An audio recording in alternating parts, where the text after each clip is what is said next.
The South Bank, with its worldwide reputation for pioneering in the arts, introduces a new kind of art form, but one definitely more suited to the outside rather than in. They call it skateboarding, and it's the nation's fastest growing craze amongst the youngsters. A kind of cross between surf riding and roller skating. And with no less potential for the individual to show off all his artistry and skill, or lack of it as the case may be. The ramps and pavings at the South Bank Arts Complex may seem an unusual place to find an activity like this, but in fact the concrete terrain here lends itself perfectly to the talents of the versatile skateboarder. And perhaps that's just as well, because the skateboarders have been banned from most other parks and public walkways around London. That, however, hasn't put off any of these youngsters, whose leaps and bounds in performance are matched only by the technological leaps in the development of the American skateboards they use. Well, I'll start off with the wheels. They're urethane, and these are the more expensive kind, because they give better traction, stick to the ground better. But why is that an advantage? Well, a bit of a slalom, speed, and you don't sort of wipe out. The trucks, they're specially made to turn when they're leant on like that. So when you lean on one side of the board, you go that way. And the deck, well, you get varying kinds of deck. This is a wooden deck, which is faster, which depends what you like. Well, how much did that particular one there cost? The whole thing, it would cost you about £40. I mean, you can get a good bike for less than that. I mean, what did your dad say when you said you wanted a skateboard? I just bought it. I didn't tell him I was getting one. I just saved up. Well, of course, the models do vary. Now, Guy, yours is slightly different to Ben's. It's made of laminated fiberglass. It's got bidirectional fiberglass here and here, birchwood down the centre. The wheels are concave both sides to give more traction, and they're taller to give more speed and bend. The trucks are made of lightweight aircraft aluminium for lightness and strength, and they're slightly wider than Ben's, but the same make. The whole thing costs about £60.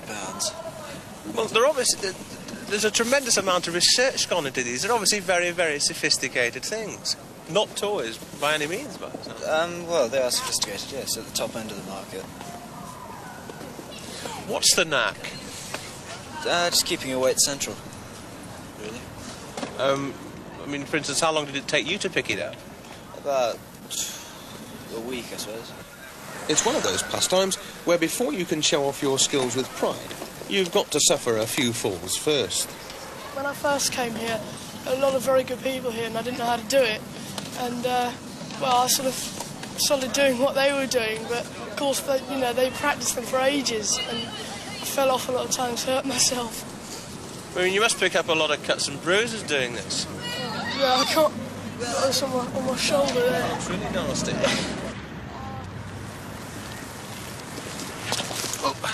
Well, they tell me it's great fun when you get the hang of it, but believe me, skateboarding is considerably more difficult than it looks. In fact, it can be quite dangerous, and certain cities and states of America and Australia have already banned it from their streets.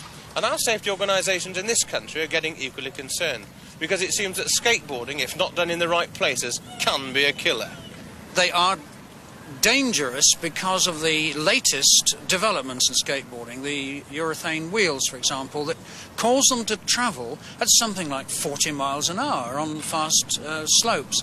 You know, what mother would let her kid out on the streets with a bicycle with no brakes and no steering? If mums are going to buy them at all, then they must ensure that the children are properly trained, that certainly no young children are allowed out on the streets alone with skateboards, that no one while they're learning is doing it without an experienced person with them, and that the parents themselves say, where is my child going to do it? Not just assume that they're going to walk off down the street and find somewhere, because they won't. And children under 12 years old, in any case, do not have all of the logical ways of thinking that you and I have. Of course, there's every chance that this is really going to take off and become quite a craze as the summer comes on. This is possible. It's not a craze yet. It grew to an enormous craze in the United States. In fact, between 1974 and 1975, the number of children who required hospital treatment for serious injury was in fact 27 odd thousand. If that sort of rate were repeated per child population in this country, and I'm going to say this very slowly, Patrick, if that were repeated in this country, the skateboarding accident rate would be the equivalent of nearly twice our bicycle accident rate and about half of our child pedestrian rate. It's not that the safety organisations want to be killjoys and see skateboarding killed off altogether. It's simply that if it is about to take the nation by storm, that no one gets hurt in the process. There'll always be a few cuts and bruises, but if you get the right instruction in the right environment, there's no reason why the risks, as in many other children's pastimes, should ever be any greater than that.